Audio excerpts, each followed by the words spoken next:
好来，乡亲啊，继续来看桃园。这个桃园逐天增加的确诊的病例，目前也是除了双北市之外上济县市。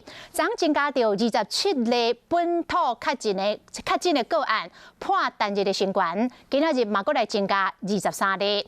市长郑文灿嘛，阁来强化着防疫的规定，要求这个美容、美发以及美甲。 也有目遮膜的业者，6月初4到6月14强制来停业，也若无依法来罚款，上悬是15000块。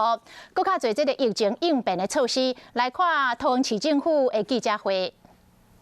目前全国进入3级警戒，那么美容美发业者大部分都自主停业。那么在外县市有出现了这个美容美发的业者确诊，那因为 近距离接触，那时间也比较长。那么为了避免风险，也让业者跟消费者有所依循。那么桃园市政府的经发局跟这个美容美发的业者沟通之后，那决定以这个3天为这个劝导期。那从6月10号到6月14号，6月4号到6月14号，那么停业10天。那希望能够 在这段时间也减少不必要的风险，那也能够让业者以及所有的这个消费者都可以遵循。那当然，如果这段时间这些非连锁的业者有任何纾困的需求，包括经济部、劳动部的各种方案，我们也会积极帮忙争取能够适用这些方案。那第二是有关 疫苗施打的状况，那么之前配付的1.8万剂已经施打完毕。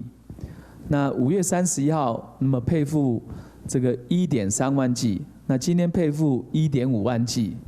那我们除了以医事人员为优先施打对象以外，那么消防、警察、这个卫生以及各式的防疫人员，那也会陆续来接种。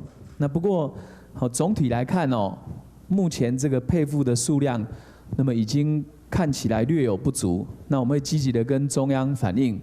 那么桃园、新竹、桃园跟基隆都是属于北基桃的生活圈，那么所承担的风险是相当接近的。那虽然目前的确诊个案，那么以双北为高，但是桃园跟基隆 一样要筑起比较好的这个防疫的防火墙。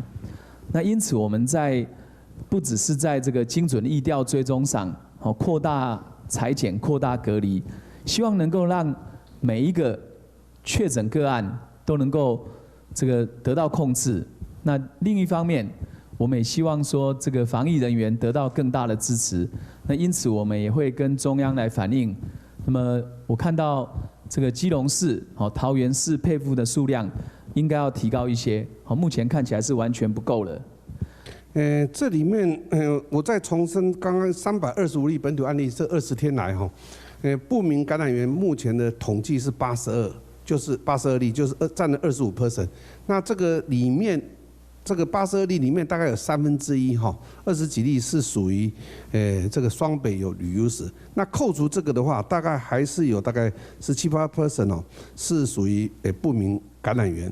那不明感染源里面就是我们目前无法去把它知道它的原因。